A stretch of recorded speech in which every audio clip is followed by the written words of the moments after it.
Like student films too. I'm talking like some real stinkers. Like Let's Be Evil.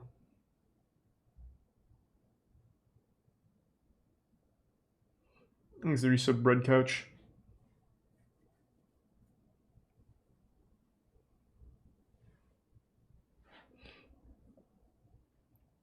The newest Grudge. Newest Grudge was absolutely atrocious. Yep.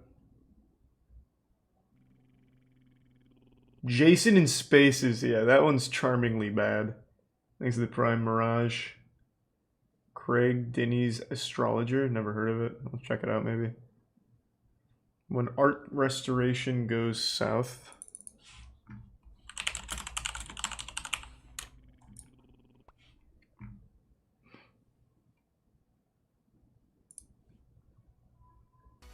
I'll check a few of these out. Oh, I don't want to get around DMCA'd. 1930, directly on the wall by a minor Spanish artist. And after 82 years, it had started to flake significantly from moisture buildup. Meet Cecilia Jimenez, longtime parishioner and amateur painter who is upset with the damage the painting has taken. So she decides to try and restore it herself. She gets some way through the restoration and decides to take a holiday and let it dry, then return and finish it. Sometime later, the townsfolk start to take notice of the changes. They aren't pleased. At first, the mayor suspects vandalism, but then folks eventually find out it was done by a local, Mrs. Jimenez. Thanks, Eventually, Cecilia. the local newspaper reports on the incident, That looks and pretty that's when good. things really get rolling. The news was out, and online communities exploded. Discussion threads, criticism, memes, edits, cartoons, pastries, parodies, a bicycle, cosplays, tattoos, Japanese candy, pixel art, nail painting, stamps, SNL skits, and general hilarity spread far and wide and became an internet sensation. In a way, she did The a new much better painting is job. mocked and ridiculed for days on end. Many people call it the worst art restoration ever, and the news travels all around the world. Let's skip forward 6 years. The location is also Spain. This 16th century sculpture of St. George has been aging badly. The wood has darkened and lots of the paint has flaked off. The local parish decides to take matters into their own hands. The result is less than adequate. One of the eyes veers off to the right. The skin is now a cartoonish pink color, and all the subtlety of the original paint job is lost. Even more upsetting is the statue is a rare example of polychrome sculpture, a complex process used to make statues more lifelike. And it gets worse. Experts say that with this amount of overpainting, removing it will also mean the detail and color of the original will be lost forever. Stupid statue Apparently, anyway. the church hired an arts and crafts teacher to do the job. Let's skip forward 3 months. The location? Spain. Again, a set of 15th century statues was painted in garish colors by a local parishioner, with permission from the priest. Of course. I'm not a professional, she states, but I always like to do it, and the figures really needed to be painted. So, you know how to paint, right? Yeah, sure. Back to 2012.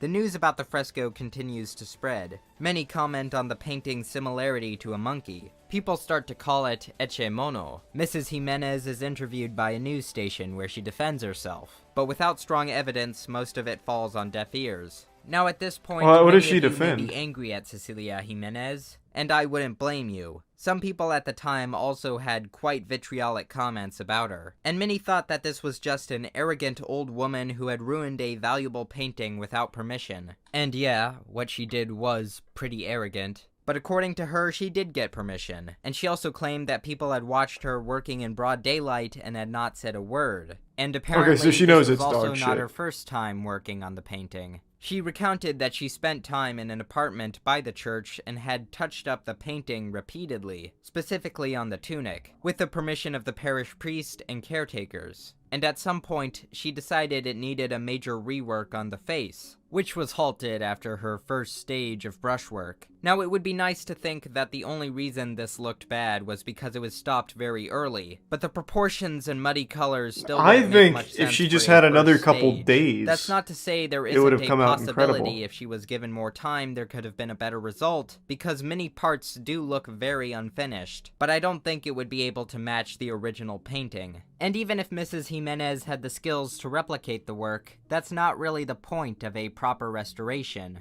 I've watched over 30 hours of Baumgartner restoration, so I'm pretty much an expert. But according to the opinions of these other experts, restoration is only supposed to restore what has been lost, not to overpaint and add on to the artist's original vision. This is also one of the fatal flaws of the restoration of the St. George sculpture. So as soon as Mrs. Jimenez started to go past the flaky areas and eventually completely cover up the face, she should have stopped. And whether the priest actually did give permission or not, we may never truly know. We could ask However, him. a year later, it was revealed the priest was arrested for alleged Oh. sexual abuse and embezzlement of That sounds about right. $285,000. The priest's lawyer said the case had nothing to do with the painting incident. You can make of that what you will. Mrs. Jimenez also had a great deal of remorse for what she did once she realized the full extent of her actions. Many reports said she suffered a great deal at the time, refusing to eat, visiting a psychiatrist, just general stress. Picture this. You're an 80-year-old woman, and your favorite local painting is deteriorating, and you think you can restore it a bit.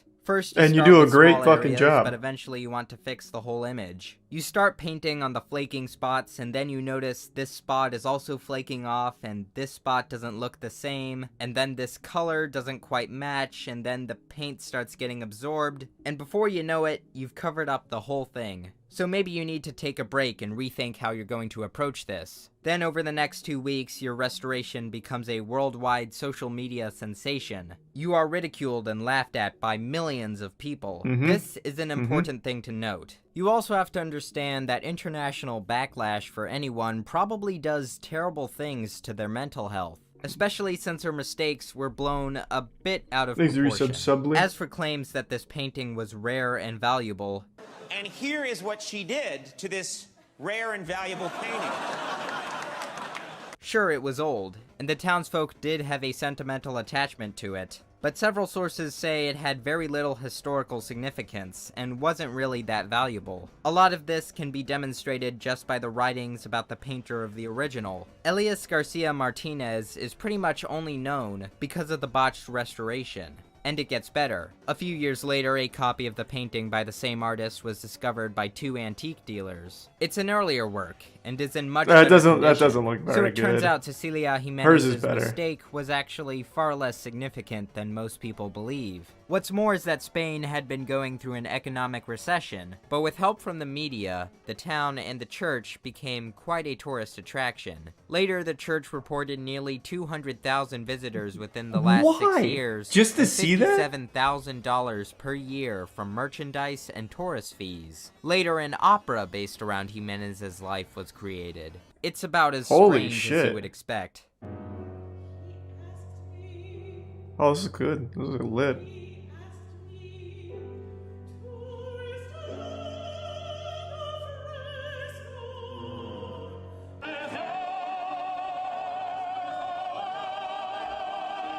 Wow, I mean, the local church group is crushing it. Was full of herself. It's not far-fetched to say that she has some pride, but honestly, if you made a mistake that was so hilarious that it became famous, wouldn't you want at least some recognition and a cut of the profits? And these are profits just from tourist visitors and merch sales. She did not go around copyright claiming internet users if anyone was confused. But even from these small sources of revenue, this painting produced a lot of money. Eche Mono turned out to be great at selling merchandise. Pens, t-shirts, mugs, the usual stuff. The money was eventually split between Mrs. Jimenez and the sanctuary's retirement home. Mrs. Jimenez is reportedly using her half to take care of her son, who has cerebral palsy. Jimenez also eventually painted her own version of Jesus for a wine label. Sure, the image might be a bit wonky, but it's stylistically clear. The features are well defined, and I would say it's a big improvement. I think it's a downgrade. Inspired wine also exists. I'll just say it. I think she hit pretty good, the peak of her career with all the new attention, she also opened piece. up an art show full of her other paintings that are so much better than what you would expect. Oh, and she also sold one on eBay. The painting is now permanently on display next to a picture of the original version. Some folks took their own interpretive stance on the now famous work. One reporter Who's the wrote, prime normal "The person?" restoration provides rare, raw access to human faith at work, representing one woman's vision of her savior, That sounds like uncompromised by schooling." It was pretentious unclear artists. whether experts could ever properly restore Ecce Homo, but I don't think anyone has the intention of doing so, now that the ruined version is producing more money than the original ever did. So why do botched art restorations like this happen so often? Well, I can't tell you why it seems to be happening so much in Spain, but I can tell you that art, especially old art, is extremely delicate. For a proper restoration, a restorer has to approach each and every artwork as its own problem. What chemicals need to be used, how it should be cleaned, how it should be retouched, where it should be retouched, if it should be retouched.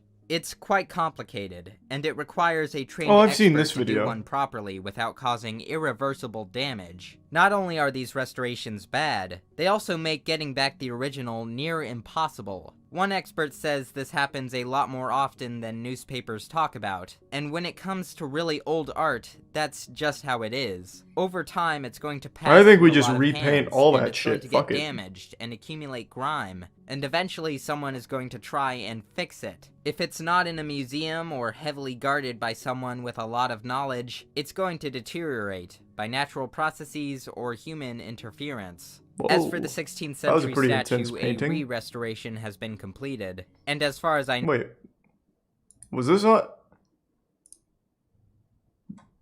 I didn't notice this the first. Is it over Reptar?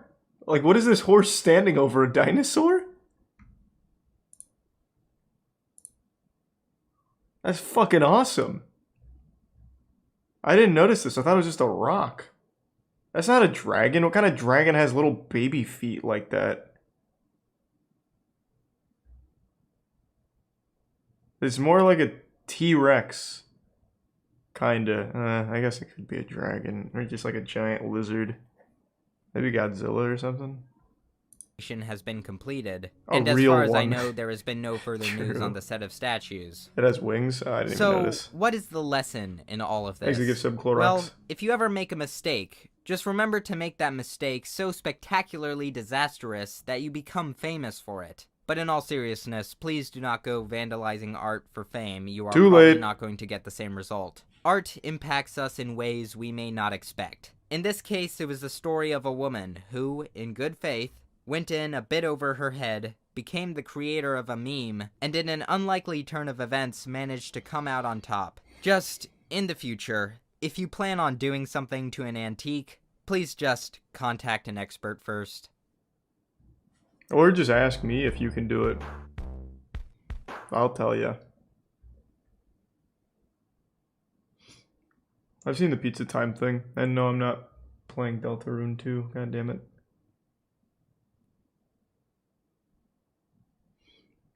New Slap Mountain. Alright.